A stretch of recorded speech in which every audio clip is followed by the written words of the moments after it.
to a special Christmas edition of the B-Movie Den. As always, my name is Gary. This here's is, well, the disembodied head of Wade. 2020's been rough on him. He's fallen to pieces. Well, there's only 4 movies to really choose from for Christmas edition, so I went with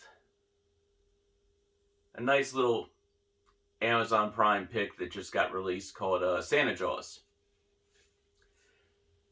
It was an interesting choice. So, yeah. I'm going to go watch that now.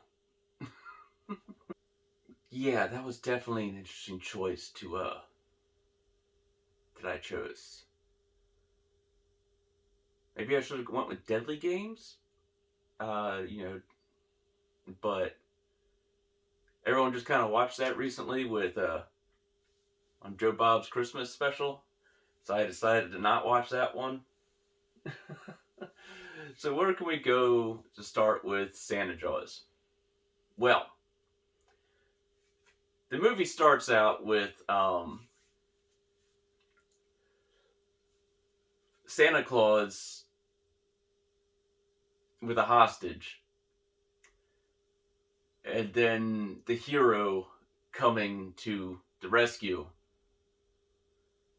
And, of course, Santa Claus got to take off, show this muscular prowess that he has. Because we all know Santa Claus is muscular. And fist fight ensues, to which he kicks him in the jingle bells, to which they jingle, of course, because Santa Claus. And after Santa Claus is defeated, he is thrown into the water, to which he is eaten by a shark. Thus, Santa Jaws is made because Santa's powers are imbued into the shark. And the shark goes off into the distance with Santa's hat amongst his fin.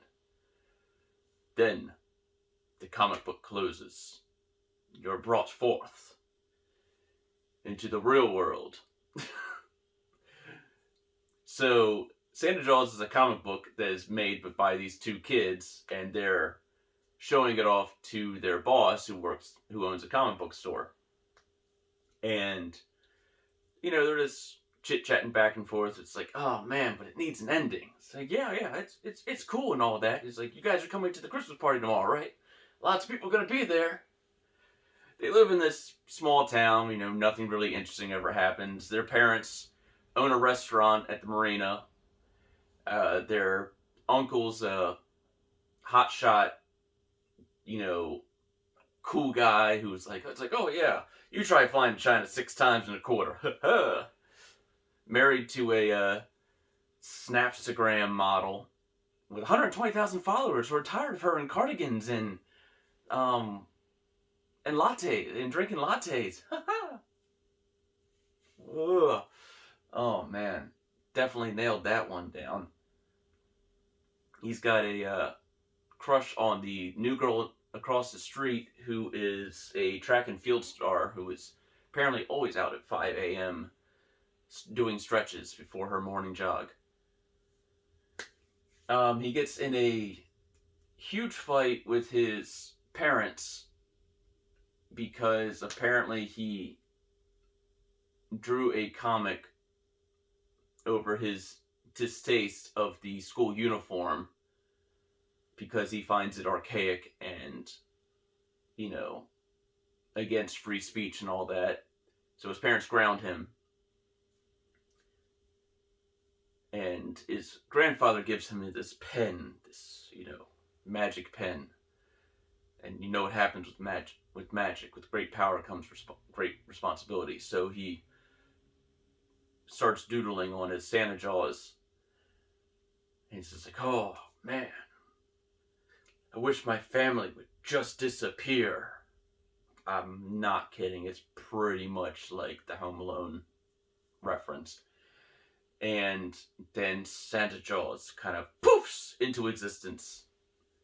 He gets woken up the next morning by his grandfather to go fishing.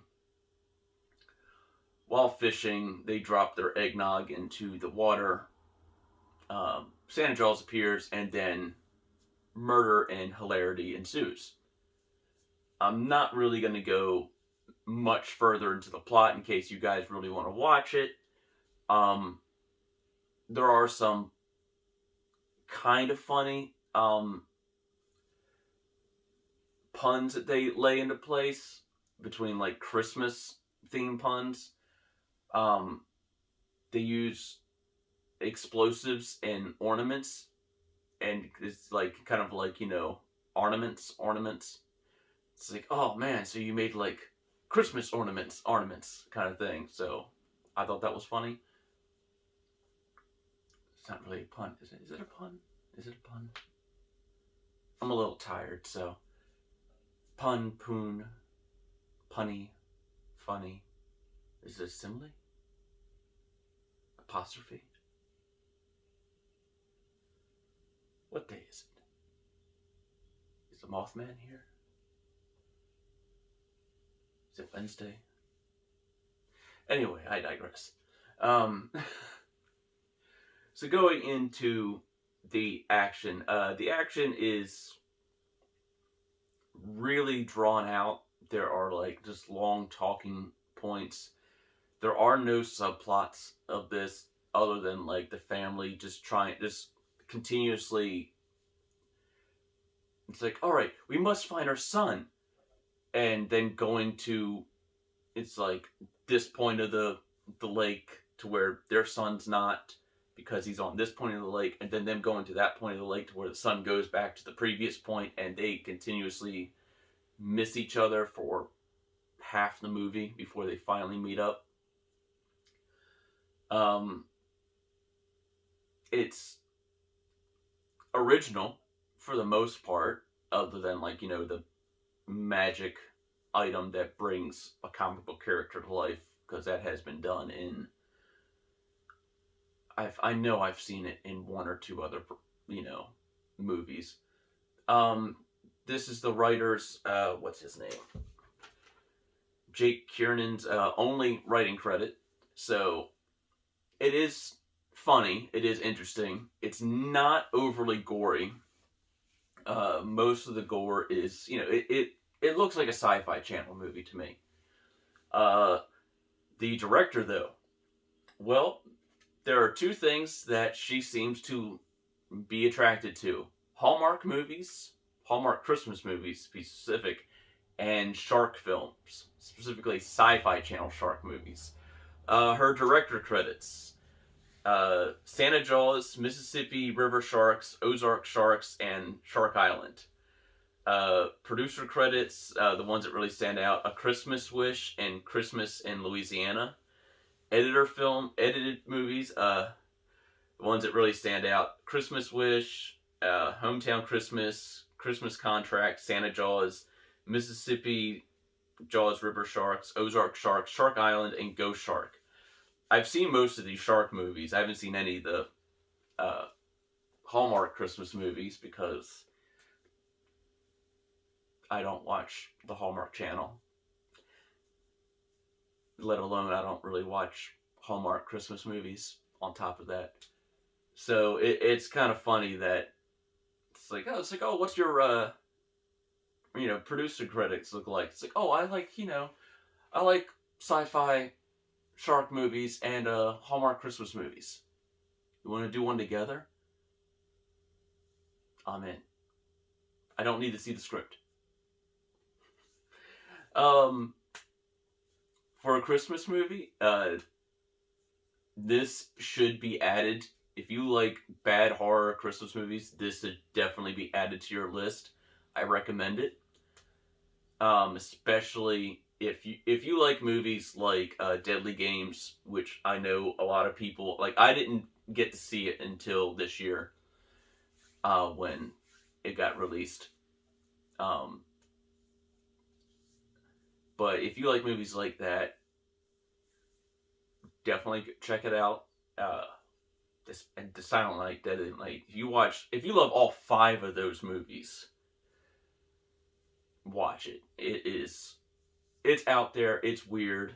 It's not overly gory. There's not any bad language in it. There's no nudity. There's not really any skin to speak of. Considering how much skin I watched in the movie last night, what was it, Slaughterhouse Slumber Party? Uh, where it was just like 10 girls just naked throughout the entire movie. I think there was like 1 minute of clothing in that movie. Yeah, this was a complete palate cleanser on top of that. But yeah, I would give Santa Jaws, overall, I give it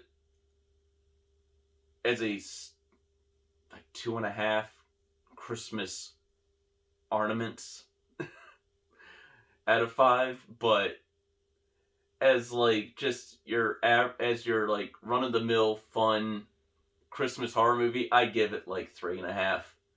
It's originality and all that, and the fun they had with it. Yeah, I'd give it like 3.5 Christmas ornaments out of 5. So yeah, be sure to like, subscribe, hit that notification bell.